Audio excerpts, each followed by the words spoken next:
Hola, aquí quien habla es Carlos Manso. Sé que muchos me conocen por las noticias, por las conferencias de prensa, por las narcomantas que llevan mi nombre colgadas en los puentes de Uruapan, pero hoy quiero contarles algo que no sale en los medios, algo que viví en carne propia, que me cambió para siempre. Esta es la historia de cómo encontramos un arsenal que iba a desatar una masacre en mi ciudad y de todo lo que vino después. No voy a mentirles. Hubo momentos en los que pensé que no iba a sobrevivir, momentos en los que dudé de todo y de todos, pero aquí estoy todavía de pie, todavía peleando y quiero que sepan la verdad, toda la verdad. Llevo años en esto y todavía me cuesta dormir, no por miedo, sino por la rabia que se queda pegada en el pecho cuando ves lo que el crimen le hace a tu tierra. Uruapan es mi ciudad, la tierra donde nací, donde crecí viendo a mi gente trabajar la madera, cosechar aguacate, vivir con dignidad, pero también es la ciudad que vi desangrarse. Cuando asumí como alcalde sabía que no iba a ser fácil. Me lo advirtieron todos. Carlos, meterte con ellos es firmar tu sentencia. Y tal vez tenían razón, pero yo no iba a quedarme de brazos cruzados mientras los carteles se adueñaban de las calles, de las familias, de los niños. Desde el primer día dejé claro que mi gobierno no iba a negociar con criminales. Eso me ganó respeto y también enemigos. Las amenazas empezaron a llegar a la segunda semana. Primero fueron mensajes anónimos, luego llamadas en la madrugada, después narcomantas colgadas en puentes con mi nombre escrito. Manso, aléjate o te vamos a colgar como a los otros. No era broma. En Michoacán, cuando te amenazan, lo cumplen. Yo sabía que cada decisión que tomaba podía ser la última, pero también sabía que si me echaba para atrás, todo lo que había prometido en campaña no valdría nada. La gente me eligió porque estaba harta de vivir con miedo, de ver sicarios patrullando como si fueran autoridad, de escuchar balaceras cada fin de semana. Así que seguí con escolta, con chaleco antibalas debajo de la camisa, con el estómago hecho nudo cada vez que salía de casa, pero seguí. Trabajé codo a codo con el ejército desde el inicio. No confiaba en todos los policías locales porque sabía que algunos estaban comprados. Eso es lo más difícil de esta guerra, no saber en quién confiar. Pero los militares eran diferentes. Tenían un comandante, un hombre serio, de pocas palabras, que conocía Uruapan mejor que muchos locales. Nos reuníamos en privado, sin testigos, para planear operativos. Él me mostraba mapas, puntos rojos donde sabían que había movimiento del cartel. Yo le daba información que me llegaba desde adentro, denuncias anónimas, rumores, nombres. Entre los dos armamos una red de inteligencia que empezó a dar resultados, pero sabíamos que teníamos que dar un golpe fuerte, algo que les doliera de verdad, y esa oportunidad llegó una tarde de octubre. Recibí una llamada cifrada. Era el comandante. Tenemos ubicación confirmada de un arsenal grande. Necesitamos movernos esta noche. Mi corazón se aceleró. Un arsenal significaba armas pesadas, municiones, equipo táctico. Significaba que estaban preparando algo, tal vez un ataque, tal vez una defensa, tal vez una masacre. No había tiempo para dudar. Le dije que contara conmigo. Él me advirtió que era peligroso, que yo no tenía por qué ir, pero yo necesitaba estar ahí, no por protagonismo, sino porque si algo salía mal, quería estar con mis hombres. Esa noche no dormí, me puse ropa oscura, chaleco, revisé mi arma personal. Mi esposa me miró desde la cama con los ojos llenos de lágrimas, pero no dijo nada. Ella ya sabía que esto era parte de lo que yo había elegido. Nos reunimos en un punto ciego, lejos de la ciudad, donde nadie pudiera vernos. Había camionetas militares, soldados con equipo completo, rifles de asalto, lentes de visión nocturna. El comandante me saludó con un apretón de manos firme. Esto va en serio, alcalde. Si hay resistencia, va a haber fuego. Yo asentí. Sabía lo que eso significaba. Repasamos el plan. El arsenal estaba en una casa de seguridad en las afueras de Uruapan, en una zona rural, rodeada de huertas de aguacate. Era el lugar perfecto para esconder armas. Aislado, con salidas rápidas hacia la sierra, los halcones ya debían estar vigilando, por eso íbamos a entrar rápido, sin luces, sin avisos, un operativo relámpago. El comandante dividió a los soldados en 3 equipos. Yo iría con el grupo de asalto principal. El camino fue tenso. Avanzábamos sin luces, solo con la luna iluminando los caminos de terracería. Yo iba en una de las camionetas blindadas con el corazón latiéndome en los oídos. A mi lado, Un soldado joven revisaba su rifle en silencio. Le pregunté si era su primera operación. Me dijo que no, que ya había estado en tierra caliente. Eso me tranquilizó un poco. Estos hombres sabían lo que hacían. Conforme nos acercábamos, el comandante nos hizo una señal por radio. 2 minutos. Todos nos pusimos en posición. Yo agarré mi arma con fuerza. No era militar, pero sabía disparar. Mi padre me enseñó de niño. Nunca pensé que esas lecciones me servirían para esto, pero aquí estaba a punto de entrar en una casa que podía estar llena de sicarios armados hasta los dientes. Llegamos a la casa, era una construcción simple de un piso con techo de lámina rodeada de árboles de aguacate. Parecía abandonada, pero sabíamos que no lo estaba. Las ventanas estaban tapadas con periódicos y había un candado nuevo en la puerta principal. El comandante dio la orden. 2 soldados derribaron la puerta de una patada. Entramos gritando: «Ejército mexicano», al suelo. No hubo resistencia. La casa estaba vacía de personas, pero llena de cosas. En el centro de la sala había cajas apiladas, cajas de madera, de plástico, con etiquetas en inglés y ruso.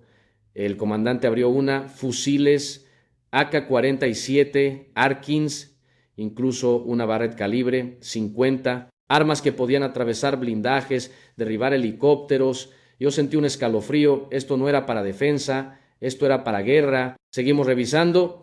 En otra habitación encontramos chalecos tácticos, algunos con placas balísticas, otros con los logos del cartel grabados. Había uniformes que imitaban a los del ejército para confundir en combate. En el piso había cajas de cartuchos, cientos, miles de balas. Las contamos después. Más de 500 cartuchos útiles, listos para cargarse. Había granadas, lanzagranadas, equipo de comunicación, radios encriptadas. Todo estaba organizado, etiquetado, inventariado. Esto no era obra de unos cuantos sicarios. Esto era logística militar. Alguien con entrenamiento había montado este arsenal. El comandante me miró y solo dijo: «Esto iba a usarse pronto». Yo sabía que tenía razón. Tal vez contra nosotros, tal vez contra un cartel rival, tal vez contra civiles, pero iba a usarse y lo habíamos detenido. Aseguramos todo. Los soldados empezaron a embalar las armas, a tomar fotografías, a levantar el inventario. Yo salí de la casa un momento a tomar aire. Afuera la noche estaba tranquila, se escuchaban grillos, el viento moviendo las hojas de los árboles. Era difícil creer que en medio de tanta paz se escondiera tanta violencia. Pensé en las familias de Uruapan durmiendo sin saber que esa noche habíamos evitado una tragedia. Pensé en los jóvenes que tal vez iban a ser reclutados para usar esas armas. Pensé en mi propia familia. Saqué mi teléfono y le mandé un mensaje a mi esposa: «Estoy bien, todo salió bien». Ella respondió con un corazón.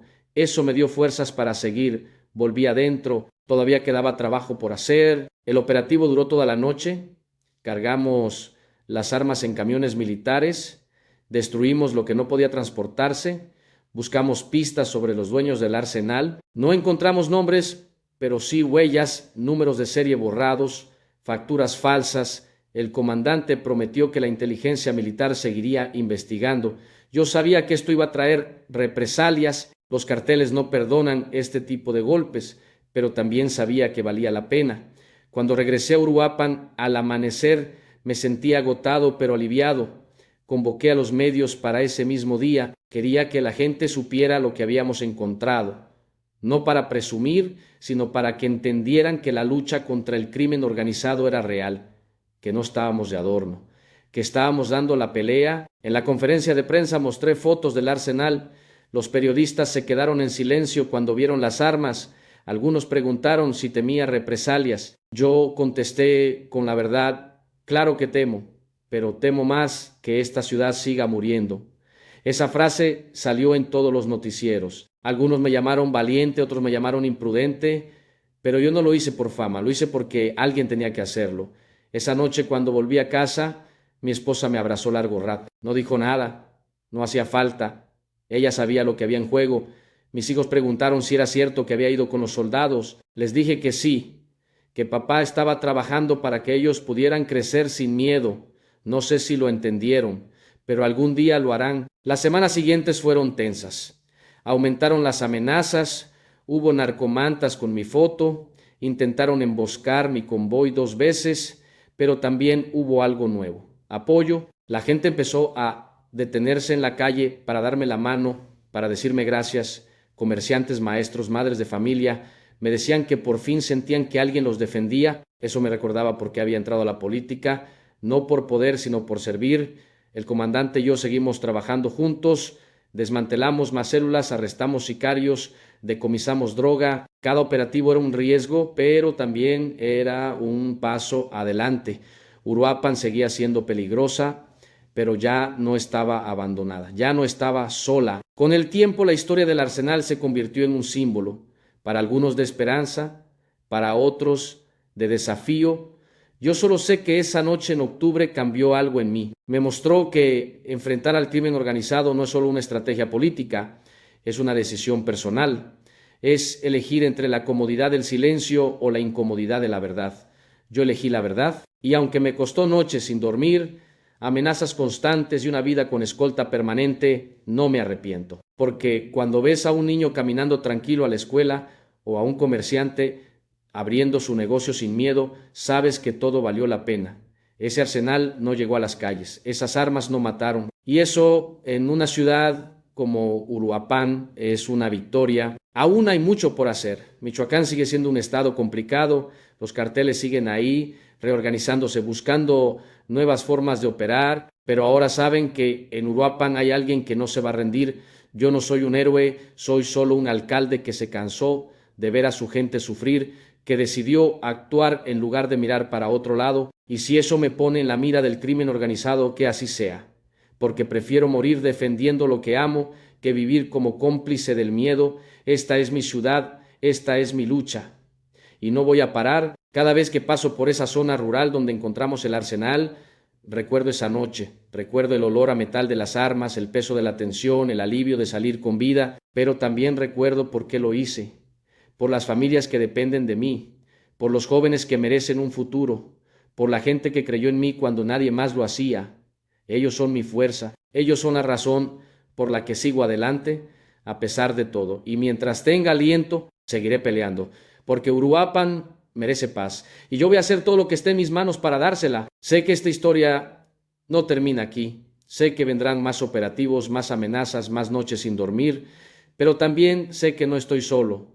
El comandante sigue a mi lado, los soldados siguen patrullando, la gente sigue resistiendo y juntos estamos construyendo algo que el crimen organizado no puede destruir. Esperanza, esa es la verdadera batalla, no solo contra las armas y la violencia, sino contra la resignación, contra la idea de que esto es normal, de que así tienen que ser las cosas. No, las cosas pueden cambiar y van a cambiar porque mientras haya gente dispuesta a dar la cara, a arriesgar todo por lo que es justo, siempre habrá esperanza y yo voy a seguir siendo esa persona. Cueste lo que cueste, hay días en que me pregunto cuánto tiempo más podré sostener esto, si las amenazas se volverán realidad, si algún día no regresaré a casa, pero luego veo a mi familia, veo a mi ciudad y sé que no puedo rendirme, no ahora, no después de todo lo que hemos logrado. Ese arsenal era solo una pieza del rompecabezas. Hay más casas de seguridad, más armas, más criminales, pero también hay más personas dispuestas a luchar, más familias que confían en que podemos ganar esta guerra. Y mientras ellos crean en mí, yo voy a seguir creyendo en ellos, porque al final eso es lo que somos, una comunidad que se niega a rendirse, una ciudad que lucha por su dignidad, y yo, Carlos Manso, voy a estar al frente de esa lucha hasta el final. Esta es mi historia, no la de un político perfecto, sino la de un hombre común que decidió hacer lo correcto en medio del caos, que se enfrentó al miedo y lo venció, que encontró un arsenal listo para sembrar muerte y lo detuvo. No sé qué me depara el futuro, no sé si veré a Uruapan en paz algún día, pero sé que hice lo que tenía que hacer. Y si mañana ya no estoy, quiero que se sepa que di la pelea hasta el último momento, que no me vendí, no me rendí, no miré para otro lado, que elegí a mi gente por encima de todo y que si algo me pasa, alguien más tomará mi lugar, porque esta lucha es más grande que yo, es de todos. Y no va a terminar hasta que Uruapan sea libre de nuevo. La cacería empezó 3 días después del operativo, yo sabía que iba a pasar, pero no esperaba que fuera tan rápido ni tan brutal. La primera señal fue una camioneta quemada frente al Palacio Municipal. Adentro habían dejado un mensaje escrito con sangre en el parabrisas: Manso, devuelve lo que no es tuyo. No hacía falta ser genio para entender. Querían las armas de vuelta, o querían mi cabeza, probablemente ambas cosas. Esa mañana el comandante llegó a mi oficina sin avisar, entró con 3 soldados, cerró la puerta con seguro y me dijo: tenemos un problema grande, interceptamos comunicaciones, hay una orden directa contra usted, están ofreciendo 2 millones de pesos por su ubicación. Sentí que el piso se movía bajo mis pies. 2 millones. Esa cantidad de dinero podía comprar la lealtad de cualquiera. El comandante sacó un folder con fotos, eran imágenes de vigilancia, mi casa, la escuela de mis hijos, la ruta que tomaba mi esposa para ir al mercado. Me las mostraba una por una, con calma, como si estuviera dándome un reporte de clima. Los tienen ubicados a todos, a usted, a su familia, a sus colaboradores cercanos. Esto ya no es una amenaza, alcalde, es un plan de ejecución.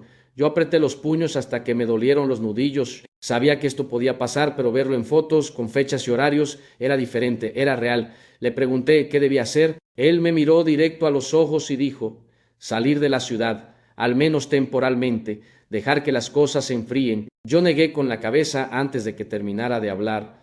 Si me voy, ganan. Si huyo, todo lo que hicimos no sirve de nada. Pero el comandante no estaba sugiriendo, estaba ordenando. Me explicó que ya habían hablado con instancias federales, que había un plan para reubicar a mi familia de forma temporal mientras se reforzaba la seguridad. Yo sentía que me estaban arrancando el alma.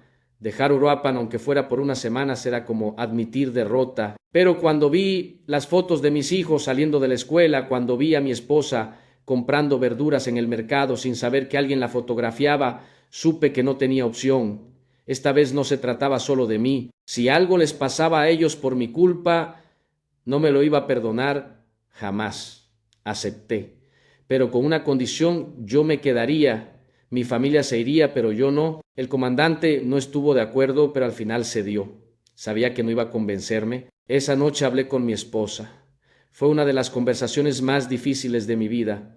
Ella estaba en la cocina preparando la cena cuando entré. Le pedí que se sentara. Cuando le expliqué lo que estaba pasando, cuando le mostré las fotos, ella se quedó en silencio. No lloró, no gritó, solo me miró con esos ojos que me conocían desde hace 20 años y me preguntó: ¿vale la pena, Carlos?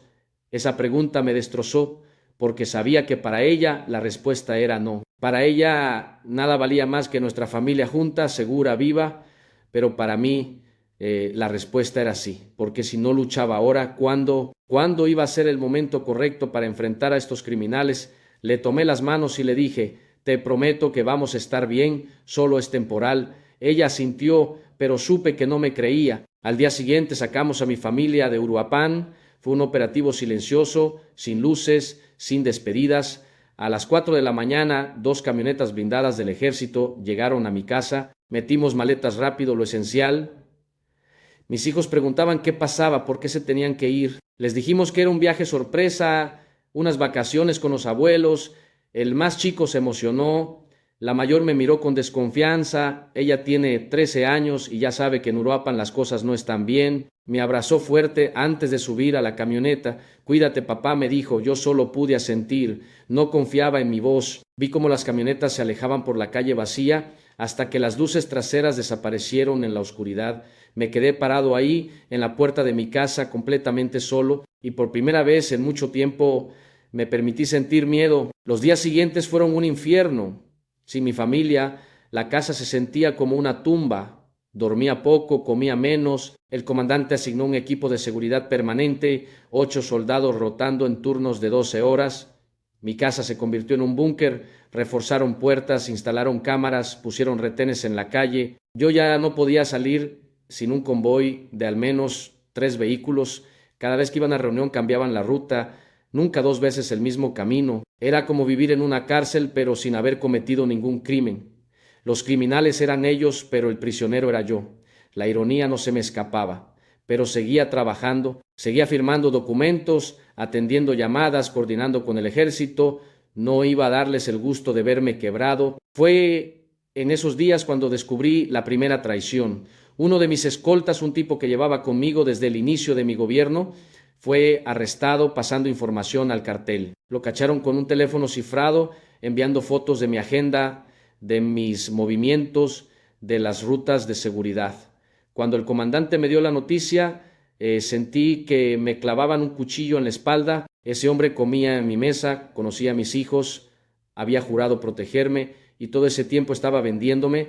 Le pregunté al comandante cuánto le habían pagado, 50,000 pesos. Me reí con amargura.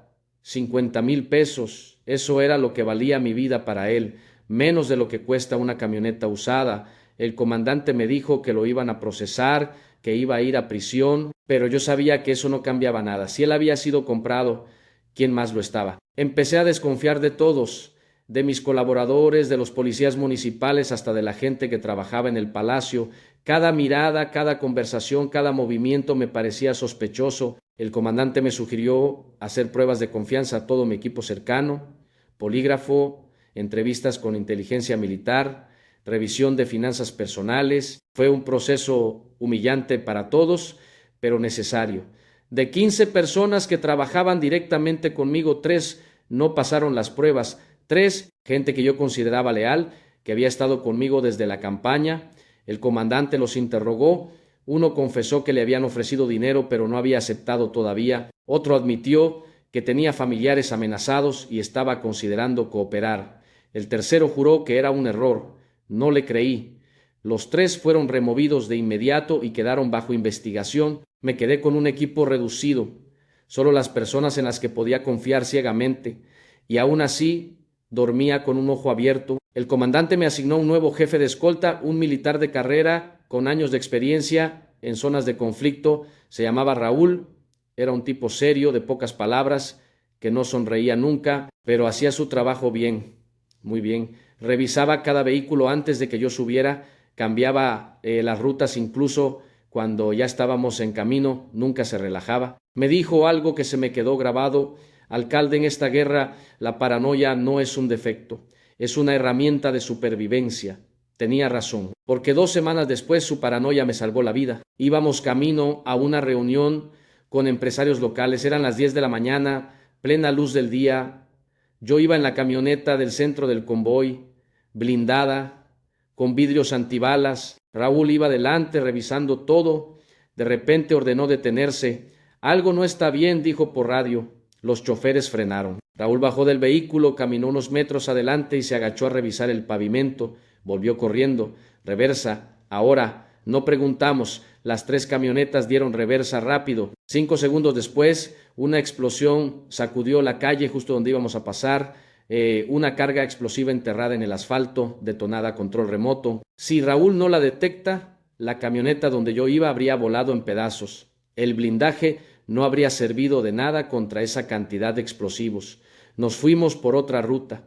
Nadie dijo nada durante el trayecto. No hacía falta. Todos sabíamos lo cerca que había estado. Esa noche llamé a mi esposa. Necesitaba escuchar su voz.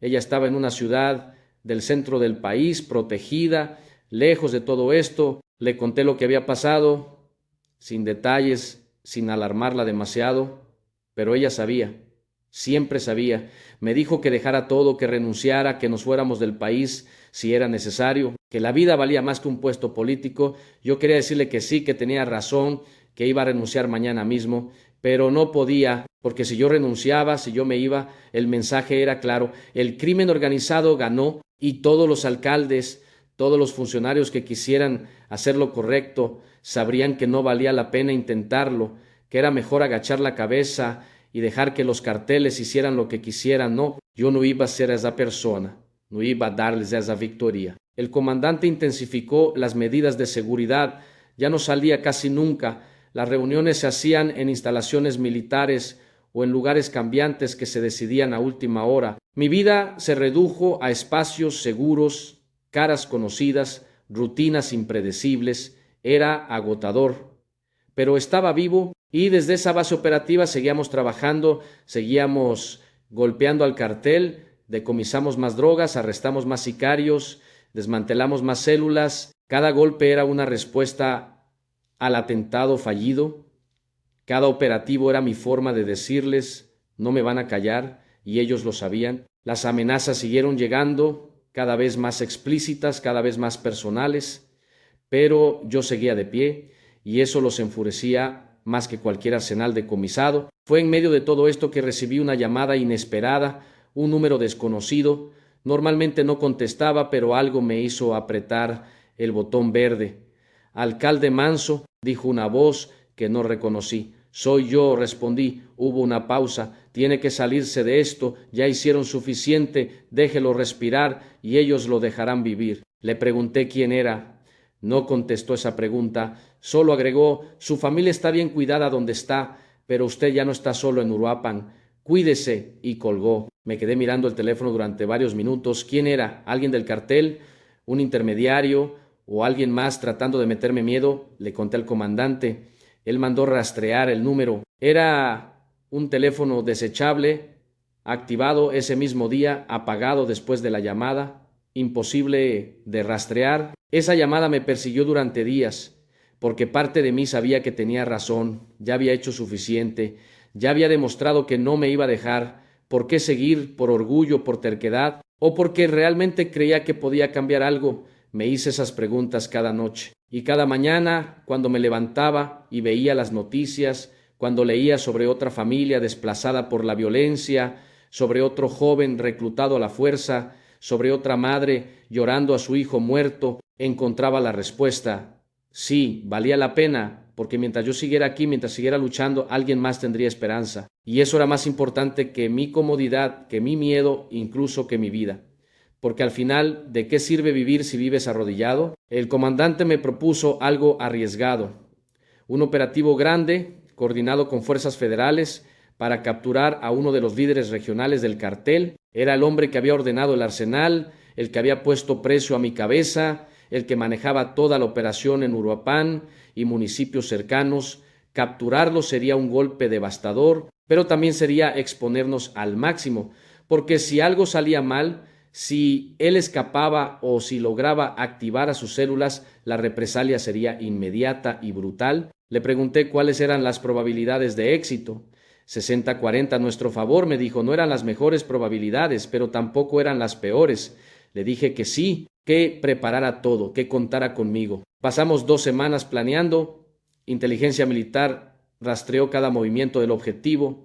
Sabíamos dónde dormía, dónde comía, con quién se reunía. Tenía 3 casas de seguridad que rotaba cada noche, pero había un patrón. Los jueves siempre visitaba a su madre en una casa en las afueras, se quedaba 2 horas, comía con ella, salía solo con 2 escoltas, era nuestra ventana. El comandante armó un equipo de élite, 30 soldados, equipo táctico completo, 2 helicópteros de apoyo y bloqueos en todas las salidas posibles. Yo participaría solo como observador, desde una posición segura, pero quería estar ahí. Necesitaba ver con mis propios ojos cómo caía el hombre que había intentado matarme. El día llegó, era jueves, 5 de la tarde, todo el mundo en posición, y yo con el corazón en la garganta, esperando que todo saliera bien.